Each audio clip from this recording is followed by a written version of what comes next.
याकूब की ऐसी कई सारी बातें हैं जिसका लेखा परमेश्वर लेता नहीं, छोड़ देता है। Because I have blessed you, मतलब ये ऐसा है वो पिता, अरे बेटा तूने जो कांड किया मेरे को समझ में आ रहा है, पर तू मेरा बेटा है, मैं तुझे छोड़ दूं। लेकिन परमेश्वर न्यायी है, वो अन्याय नहीं करता।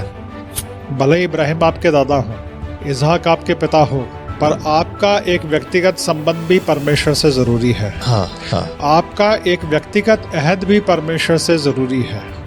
सवाल ये होता है इसने धोखेबाजी शुरुआत से की है, उससे बचने के लिए अपनी बीवी को आगे कर देता है, फिर सेवकों को आगे करता है। बोले मारे तो तुमको मारे, मैं बचा रहूंगा। कि तुम बुद्धिमान है, मैं क्या कहूँ, बुद्धिमान कहूँ या फिर धोखेबाज कहूँ या डरपोक कहूँ।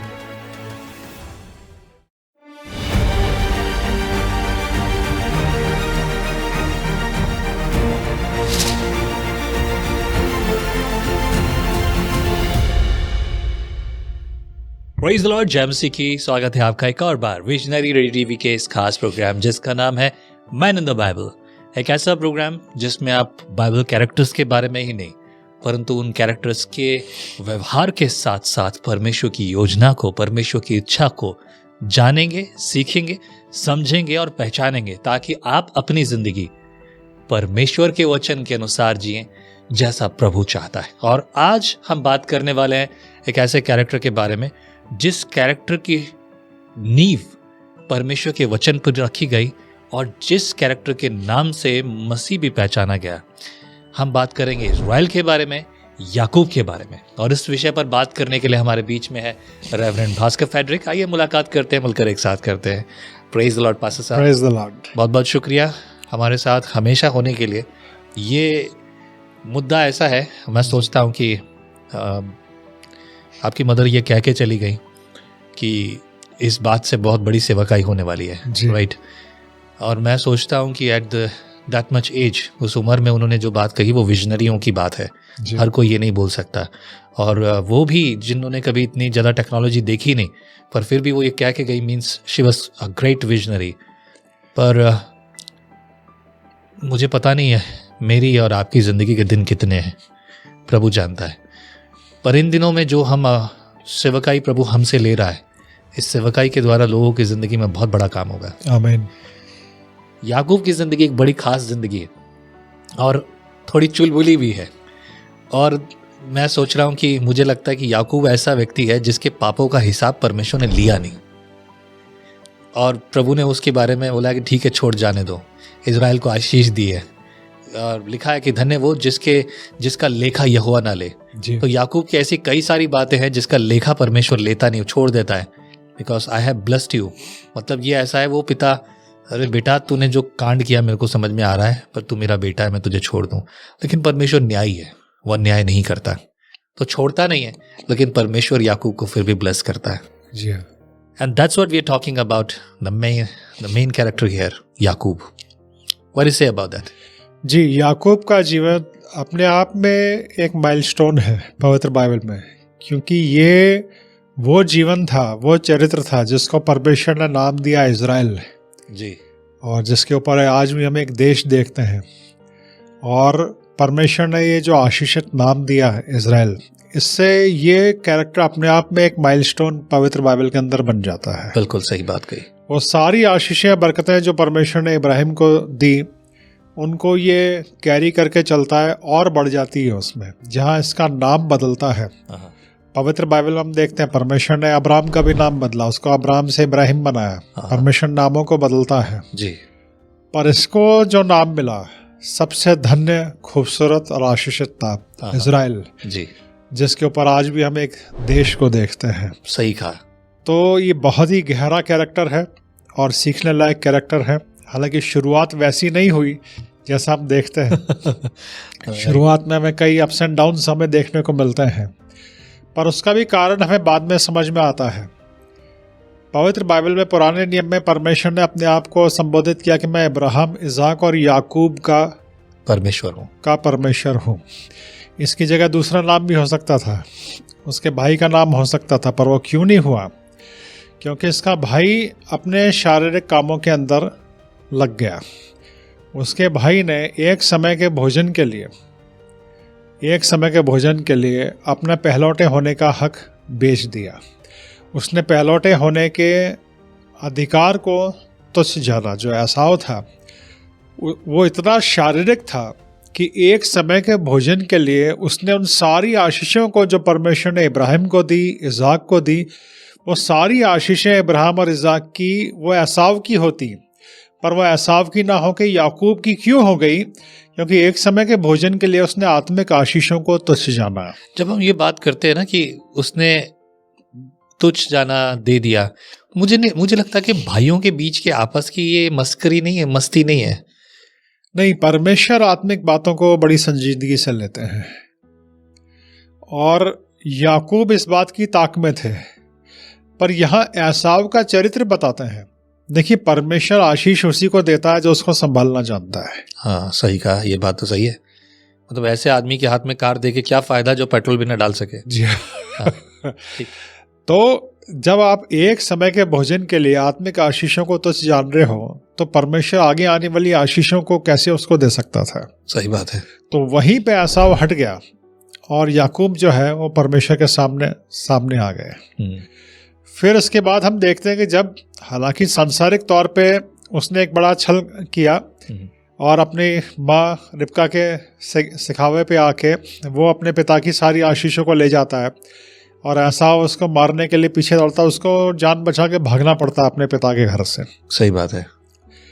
और उसके जीवन में एक ऐसा समय आ जाता है जब उसको अपनी जान बचा के भागना पड़ता है, उसको रोटी कपड़े का वो नहीं होता है। पर वहाँ पे हम देखते हैं कि परमेश्वर फिर अपनी बड़ी दया से उसको एक विज़न देते हैं, एक दर्शन देते हैं। जब रास्ते में थका हारा याकूब सो रहा होता है, उसको एक दर्शन दिखाई देता है कि स्वर्ग से फरिश्ते उतर रहे हैं, चढ़ रहे हैं, एक सीढ़ी उसको दिखाई देती है। सुबह उठ के याकूब वहाँ पे एक पत्थर खड़ी करता है और एक मन्नत मांगता कि अगर परमेश्वर ने मुझे सुरक्षित रखा, मेरी जान बची रही, मुझे खाने के लिए रोटी मिली, मुझे कपड़ा मिला, तो परमेश्वर यहोवा मेरा परमेश्वर ठहरेगा। वहाँ परमेश्वर से एक पर्सनल रिलेशनशिप वो बनाता है। याकूब का जीवन इस बात की भी हमें शिक्षा देता है, भले इब्राहिम आपके दादा हो, इसहाक आपके पिता हो, पर आपका एक व्यक्तिगत संबंध भी परमेश्वर से जरूरी है। हाँ। आपका एक व्यक्तिगत अहद भी परमेश्वर से जरूरी है। तो ये काम याकूब ने किया, उसने एक व्यक्तिगत अहद परमेश्वर से बनाया, एक पर्सनल रिलेशनशिप परमेश्वर से बनाया कि अगर आपने मुझे जिंदा रखा, मुझे रोटी दी, कपड़ा दिया, आप मेरे परमेश्वर ठहरोगे और जो कुछ मुझे मिलेगा उसका दशमांश मैं अवश्य आपको दूंगा। मतलब ये ट्रेड डील जैसा नहीं है कि भाई यार ट्रेडिंग हो रही है। प्रभु जैसे कि बाकी सब, हम मसीह में आने से पहले भी यही करता था, 2 लड्डू लेके क्या चढ़ाने के लिए और भैया लड्डू खा ले, अब मेरी मर्जी पूरी कर दे। अब यहाँ पे कोई भी ट्रेड डील नहीं हो रही कि प्रभु तू मुझे शांति देगा तो मैं तेरे लिए दशमांश दूंगा। ट्रेड डील नहीं है ये। मैं इसको आत्मिक डील बोलूंगा, क्योंकि पहले वो दर्शन देख चुका है, वो एक स्वप्न देख चुका है, याकूब एक दर्शन देख चुका है। और अब क्योंकि उसे पता है उसने गलती करी है, वो जान बचा के भाग रहा है, उसकी जान के पीछे उसका अपना भाई पड़ा हुआ है, एक बड़े भय के माहौल में वो जी रहा है। और यहाँ पे वो परमेश्वर से एक प्रार्थना करता है, परमेश्वर से एक व्यक्तिगत संबंध वो बनाता है। ओके।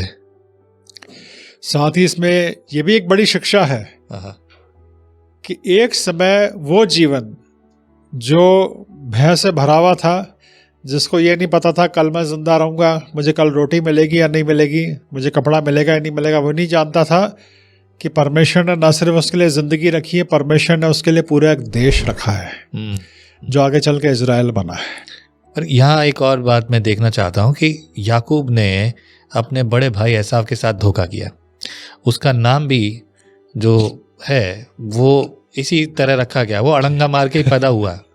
ठीक है, गर्भ में 2 थे, ठीक है, लिखा है बाइबल में। तो जब बड़ा भाई मतलब एसाव पैदा होता, वो लाल रंग की बॉडी थी एंड पूरी बॉडी पे उसके बाल थे। सो अब वो उस समय उससे प्रीति रखता था। भाई छोटा है, लेकिन एसाव जो क्या कहते हैं, अहेर करके लाता, शिकार करके लाता, तो उसे मांस खाने को मिलता था।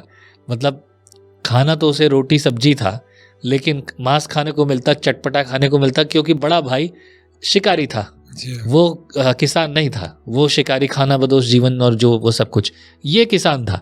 अब सवाल ये होता है, इसने धोखेबाजी शुरुआत से की है और उससे बचने के लिए अपनी बीवी को आगे कर देता है, फिर सेवकों को आगे करता है, बोले मारे तो तुमको मारे, मैं बचा रहूंगा, क्योंकि तो बुद्धिमान है। मैं क्या कहूँ, बुद्धिमान कहूँ या फिर धोखेबाज कहूँ या डरपोक कहूँ, कांड तो इसने ऐसे किए थे कि भाई इसको पकड़ के टेंटुआ दबा दे इसका, लेकिन डरता भी था। पर जब तुम ऐसे कांड करोगे तो तुम क्या उम्मीद कर सकते हो? और इसीलिए मैं कहता हूं कि परमेश्वर ने इसका लेखा नहीं लिया, उसे छोड़ दिया। Because I have plan through you, मेरे योजना है तेरे द्वारा, उसे मुझे पूरी करना है। Is that right? क्या ये सही है? एसाव ने जहाँ एक समय के भोजन के लिए आत्मिक आशीषों को तुच्छ जाना, वही आत्मिक आशीषों के लिए याकूब परमेश्वर से लड़ गया, जो बाद में हम याकूब के मल्लयुद्ध के बारे में पढ़ते हैं। हाँ बिल्कुल। और वो मल्लयुद्ध याकूब को इतना भारी पड़ा कि बाकी के आगे के जीवन में वो लंगड़ाता हुआ चला। उसकी जांग के नस को छू लिया गया और बाकी के जीवन में वो लंगड़ाता हुआ चला, पर उसको कोई फर्क नहीं पड़ा क्योंकि इजराइल नाम मिल गया। जी जी सही। तो एक भाई ने एक टाइम के भोजन के लिए आत्मिक आशीषों को तुच्छ जाना, दूसरे भाई ने आत्मिक आशीषों के लिए पकड़ लिया परमेश्वर के दूत को कि नहीं, मुझे आशीष दे वरना जाने नहीं दूंगा। और उसने जांग की नस को छू लिया। बाकी का सारा जिंदगी वो लंगड़ाता हुआ चलता रहा, उसको कोई फर्क नहीं, पर वो खुश है कि उसको आत्मिक आशीष मिल गई। और इसी बात का मलयुद्ध था कि मुझे आशीष दे, मुझे आशीष दे। उसने पकड़े रखा और उसका नाम पड़ा इजराइल, जिसने परमेश्वर से कुश्ती लड़ी, वृसल किया। किस लिए वृसल किया? आशीषों के लिए।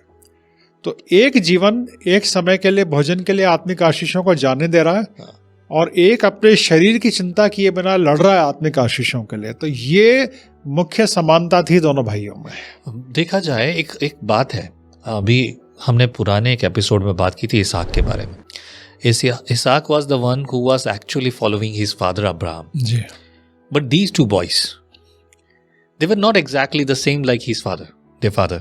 अब क्योंकि अब इनका पिता इसहाक जो है वो एक ऐसा व्यक्ति है जो सोच समझकर बुद्धिमानी के साथ चलने वाला, हर चीज को विचार करके चलने वाला।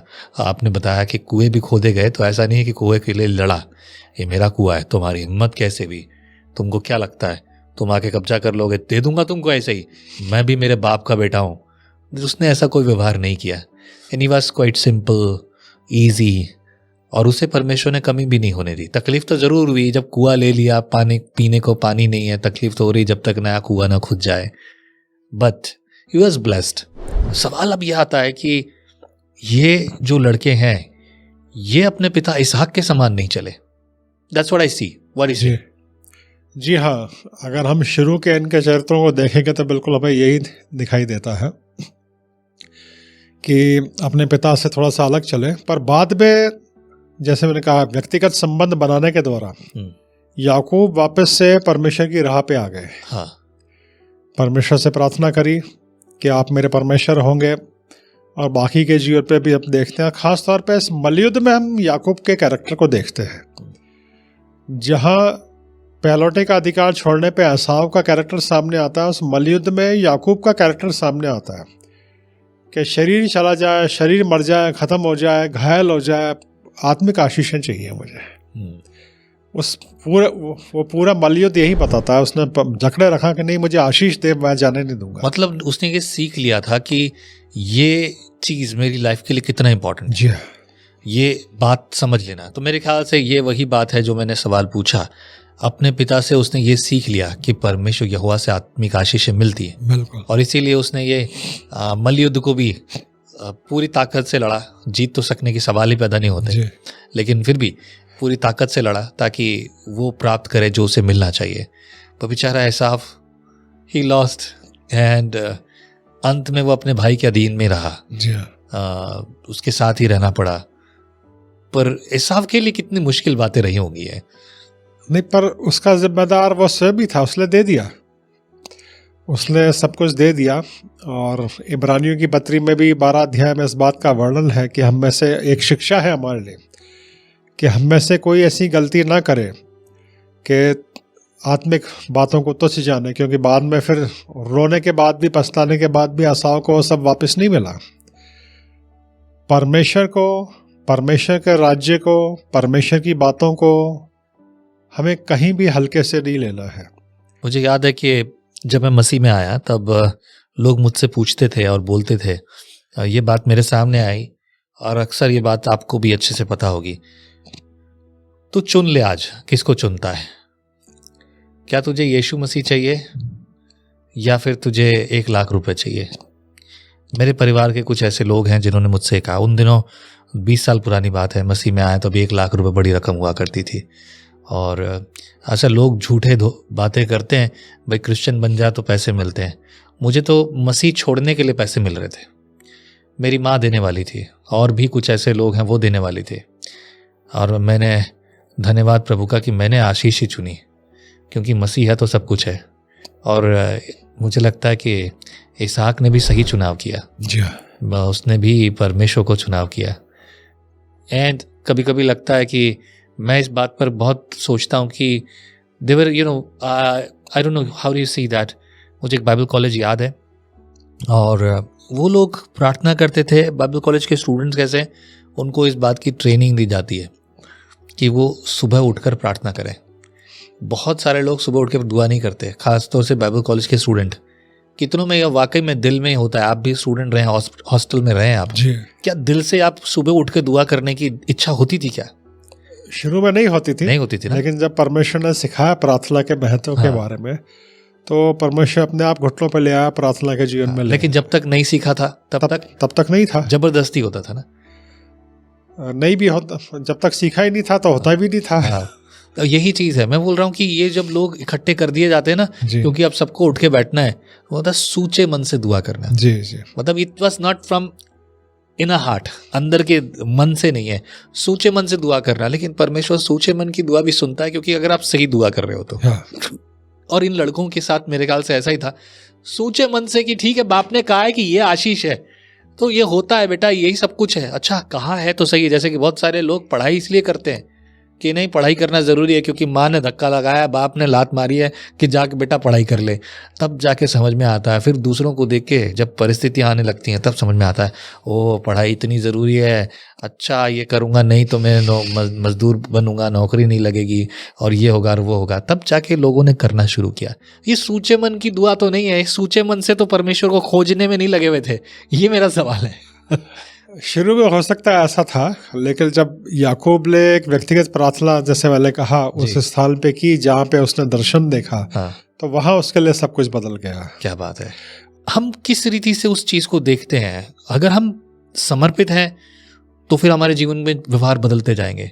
पर ये लोगों को ये किस रीति से तैयार थे? That's what I am asking. मैं ये सवाल पूछ रहा हूँ। जी हाँ, परमेश्वर के अपने समय होते हैं तैयार करने के, और शुरू में ऐसा लगता है कि दोनों ने ही बड़े हल्के से लिया उन सारी चीज़ों को जो परमेश्वर ने इब्राहिम और इसहाक को दी।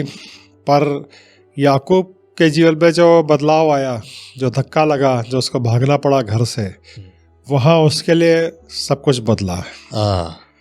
पर मैं फिर भी कहूँगा कि एसाव का उस भोजन को ठुकराना और याकूब का मलयुद्ध, ये उन दोनों के कैरेक्टर को बताता है। तो परमेश्वर तो इन घटनाओं के अलावा भी दोनों के पूरे कैरेक्टर को जानता था जी। ये वजह बनी एसाव के अलग होने की और याकूब के इन आशीषों की लाइन में आने की। परमेश्वर जानता था कि कौन उन आशीषों को आगे ले जाएगा। ये बात मुझे बहुत अच्छी लगी कि कौन ले जाएगा। हाँ। और लायक भी होना चाहिए जी। अगर कोई ढंग का व्यक्ति लायक होता तो उसका बड़ा प्रतिफल होता। जी। हमारे यहाँ चाय वाला प्रधानमंत्री है, इसलिए भारत की हालत क्या हो रही है वो समझ में आ रही है। सवाल मैं ये पूछूंगा, अब जब याकूब को ये सब कुछ मिल चुका, ये सब कुछ हासिल हो गया, उसके बाद किस प्रकार की आशीषें शुरू होती है? Let's talk about it.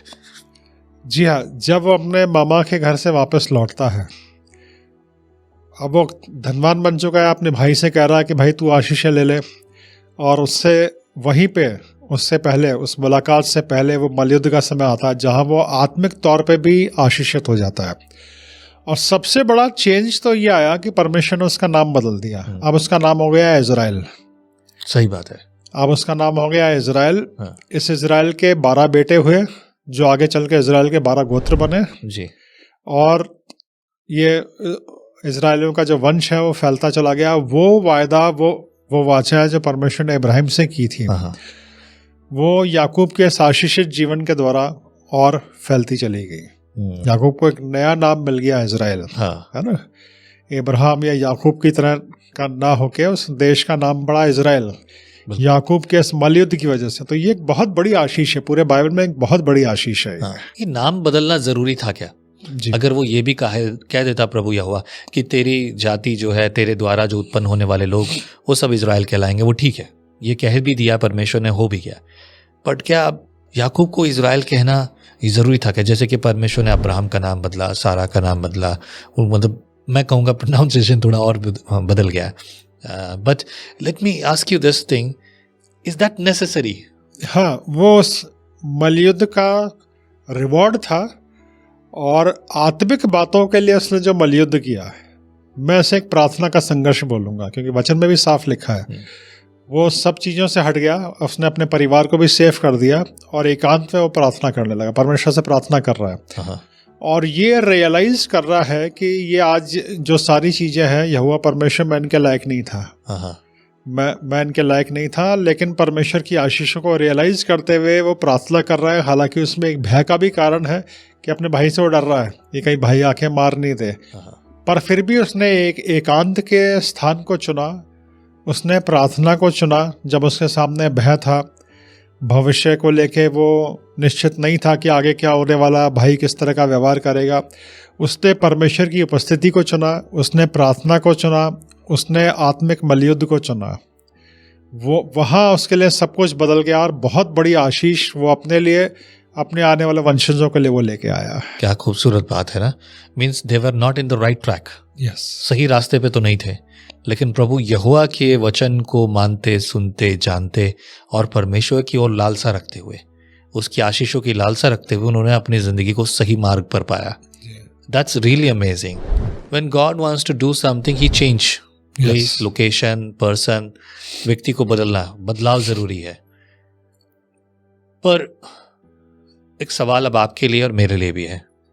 मैंने कई जगहों पर कोशिश की है परिस्थितियों को बदलने की, हालांकि मैं कामयाब नहीं हुआ। मैंने कहा जहाँ खराब है सिचुएशन, जहाँ से मुझे निकलना है, मैं वहाँ रहकर जब तक सिचुएशन नहीं सुधरती तब तक मैं यहीं रहूँगा, सबको सुधारूंगा, और जब सुधर जाएगा तब मैं बाहर निकलूँगा। आपको क्या लगता है कि जिस चर्च की बात हम करते हैं, मेथोडिस्ट चर्च, राइट, अब ये मेथोडिस्ट चर्च के सब सदस्य भी ठीक से व्यवहार नहीं कर रहे, and they do not to follow the pastor, क्योंकि they feel themselves something, pastor ji हमारे यहाँ बपतिस्मा दे रहे हैं, ऐसे बपतिस्मा नहीं होता, हमारा ये सब कुछ गलत है, वो गलत है, ये कैसे प्रचार कर दिया, इसको कैसे आगे बैठने की अनुमति दे दी, इसको ये काम कैसे कर दिया, ऐसे थोड़ी होता है प्रचार, आप तो रिफॉर्म चर्च बन गए, आप तो पेंटिकॉस्टल पास्टर बन गए। अब ये सब जब रुकावटें आ रही हैं, what was good for you कि लीव देम और staying there to change them, कि आप वहाँ रहकर उनको बदलें, उनको सिखाएं, या फिर आप हार गए? परमेश्वर ने इतिहास से मुझे सिखाया। हम जब इतिहास को देखते हैं, जब कैथोलिक चर्च अंधकार में गया, परमेश्वर ने उसको रिफॉर्म नहीं किया। हाँ, परमेश्वर ने मार्टिन लूथर को बाहर निकाला। That's what I'm asking you. इसके बाद जब चर्च ऑफ इंग्लैंड अंधकार में चला गया था, परमेश्वर ने उस चर्च को रिफॉर्म नहीं किया, परमेश्वर ने जॉन वेस्ली को बाहर निकाला।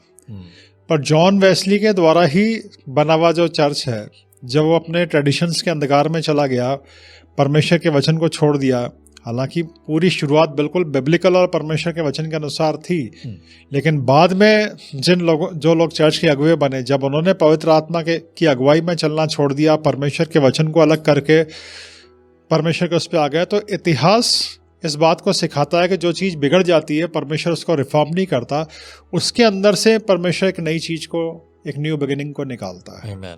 Amen. ये इतिहास की स्पष्ट शिक्षा है। Yes. जैसे कहा जाता है, संसार में भी कहा जाता है कि इतिहास से सीखो, इतिहास हमें सिखाता है।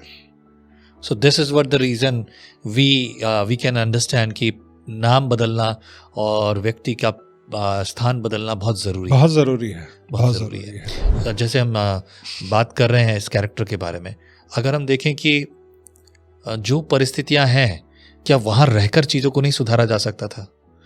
परमेश्वर की इच्छा होती तो परमेश्वर रखते। जैसे मैं अपनी गवाही में आपको बता चुका हूँ जी कि परमेश्वर ने बाहर निकालने से पहले ही सन 2019 में मुझसे बात करी थी कि मैं एक नई शुरुआत के लिए तुझे इस्तेमाल करूँगा।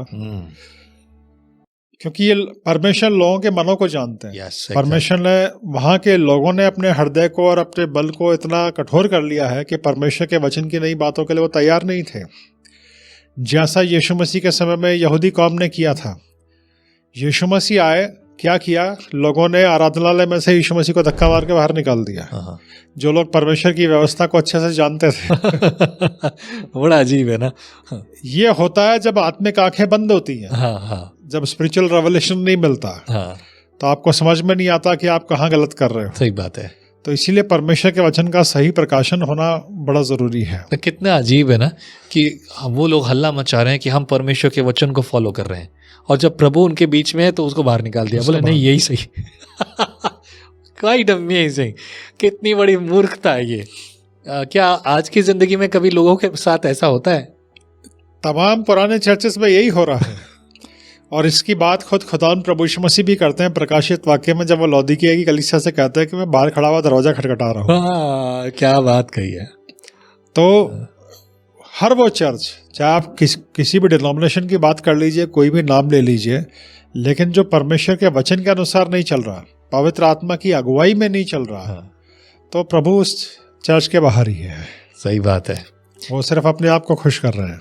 इसीलिए इस सब्जेक्ट में जिसमें हम बात कर रहे हैं, इस कैरेक्टर के बारे में, ना you can understand, you can feel it ना, यू नो, आपको तब तक ये समझ नहीं आएगा जो हमने बात की। अगर आप बाइबल नहीं पढ़ते तो आप ये ख़ासतौर से मैन इन द बाइबल लोगों को समझ में नहीं आएगा। मैं आपको प्रेरित करूँगा, रीड योर बाइबल। सिर्फ हमारा ये जो डिस्कशन है, it's not debate. Sometime people says that कि डिबेट हो रही है। It's not a debate. We discuss about a character. एक व्यक्तित्व के बारे में हम बात कर रहे हैं। तो सोचिए, ये कैरेक्टर आपका भी है। वो बात थी कि जिसके बारे में हम बात कर रहे हैं उसके बारे में बुक लिखी है। अब आप एक बुक हैं जिसमें यीशु है, और आपकी बुक के ऊपर भी बात की जानी चाहिए। इसके लिए आपको मेहनत करनी होगी। आमीन। तो बाइबल पढ़िए, प्रेरित होते जाइए, और यदि प्रभु आपको प्रेरित करे तो नीचे लिखे नंबर पर आप हमें अपनी ऑफरिंग्स ज़रूर भेजें, ताकि हम अपने इन प्रोग्राम्स को और आगे लेके जा सकें, बहुत खूबसूरती से बात कर सकें, नई नई चीज़ें लेकर आ सकें। आप विजनरी चैनल पे अलग अलग तरह की चीज़ें देखेंगे जो आपके आत्मिक जीवन के लिए ज़रूरी है। आमीन। प्रभु आपको आशीष करे। फ़ोन ना करें मुझे इस नंबर पे, अपनी प्रेयर रिक्वेस्ट या अपने सवाल इस नंबर पे भेज दीजिए, व्हाट्सएप कीजिए। आपको नहीं आता किसी और को बोलिए, पर फ़ोन ना करें। समय मिलते ही जवाब मैं खुद दूंगा। ये मेरा पर्सनल नंबर है, लेकिन फ़ोन पर बात नहीं हो पाएगी। कुछ लोगों को बुरा लगता है कि यार ऐसे कैसे बोल देते हो आप, फ़ोन पर बात नहीं होगी। बहुत सारे प्रचारक हैं, वो कभी आपसे बात भी नहीं करेंगे।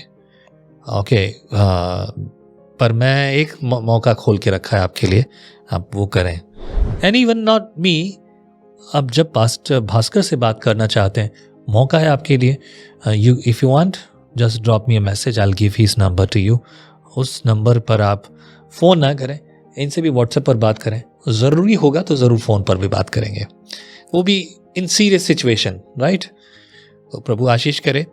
श्रोताओं के लिए कोई मैसेज आखिरी आप देना चाहते हैं? परमेश्वर से लिपटे रहिए, परमेश्वर के वचन को नियमित तौर से पढ़िए, परमेश्वर की उपस्थिति में बैठना, लगातार परमेश्वर के साथ चलना, परमेश्वर के साथ समय बिताना, यही आपके जीवन को, आपके परिवार को आशीषित करेगा। आमीन, आमीन। प्रभु आपको आशीष करे। आमीन। ये संदेश आपके आत्मिक जीवन की उन्नति के लिए। Be blessed. Praise the Lord. Praise the Lord.